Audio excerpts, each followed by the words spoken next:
Ребят, всем здорово. Mazda 6. В общем, по данному автомобилю не планировалось никакого видеоотчета, поскольку я был ограничен во времени, на съемку времени не было. Ну просто, я не знаю даже как это назвать, крик души или что-то такого. В общем, ситуация следующая. По данному автомобилю занимался я системой кондиционирования, а именно, короче, скидывал всю морду и промывал радиатор кондиционера. Вот он вымытый полностью, он был забит там перьями какими-то от птицы, мухами, пухом и всем остальным. Ну, заодно также полностью вымыл интеркулер. Ну, раз уже все у меня разобрано было, так, короче, это все сделал. Ладно, суть не об этом. В общем, ситуация следующая была. При езде на данном автомобиле идет какой-то звук. В общем, ну, такое впечатление, как будто вот колодки трясутся. Ну, вот такое вот по ощущению с открытым окном, когда едешь, вот такая вот хрень происходит. В общем, я уже облазил все, и с ямы смотрел. Там, получается, я машину загоню на яму, покажу вам. Там защита была оборвана, теплоэкран от глушителя. В общем, все закрепил, позакреплял везде все защиты, все локеры, где что, какой люфтик был, все полностью закрепил. Защита днища тоже там пластиковая, тоже ее откручивал. В общем, все камешки оттуда вытрушивал, собрал все на место. Выезжаю, все равно этот звук есть. В общем, я уже давай до тормозов, поскольку здесь поменены тормозные диски, тормозные колодки. Это не я менял, это у другого мастера все делалось. В общем, ну, обнаружил я такую вещь, что получается задний поршенек на тормозном суппорте.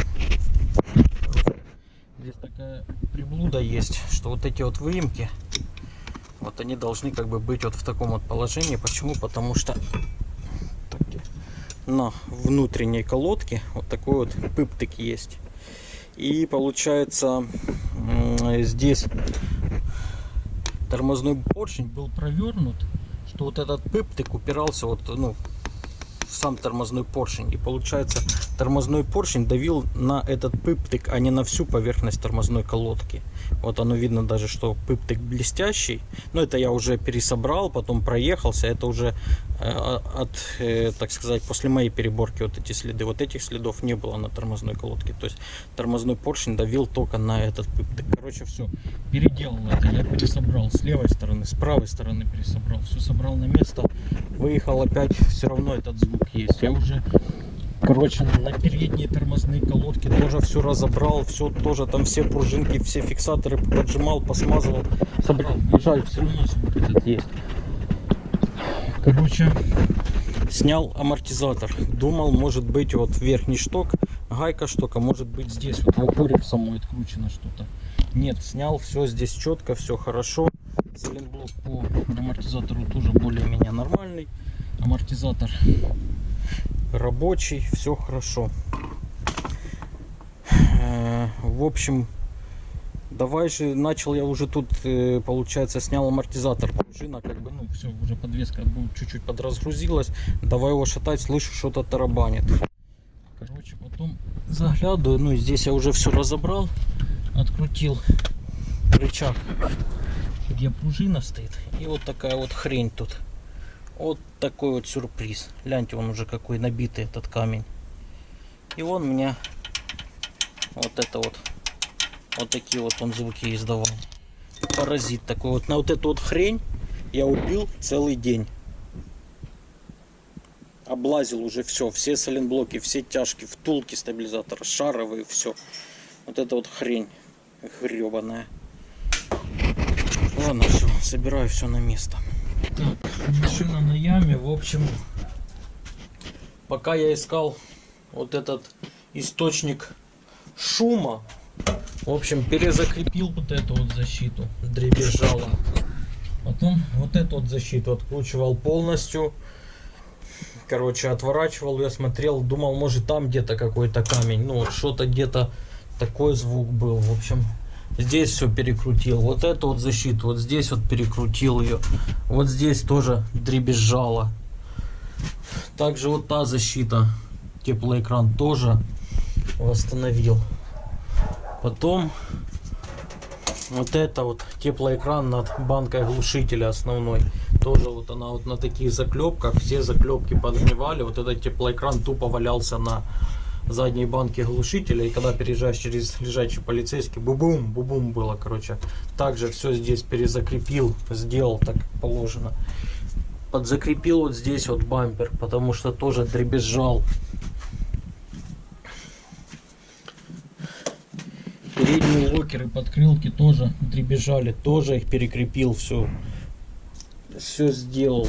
В общем, такая вот история была. Все поперекреплял, переделал. А хрень оказалась вот в том вот камушке, который вот здесь вот гулял себе в рычаге под пружиной и дребезжал. И такое еще дополнение, в общем, по поводу климата. Климат полностью не работал.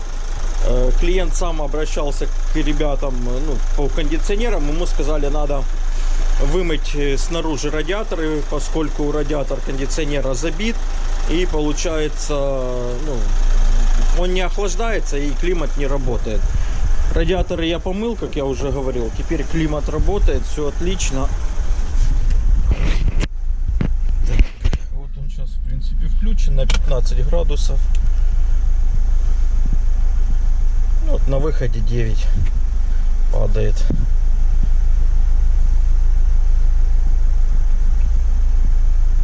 Все, холодит, все отлично.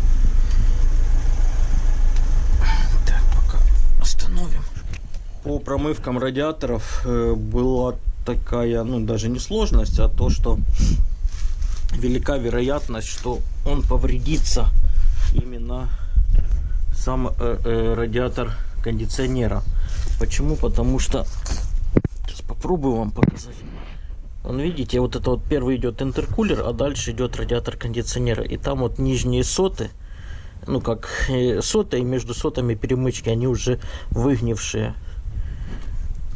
И я, получается, прежде чем до них добираться, созвонился с клиентом и сразу его предупредил, что велика вероятность, что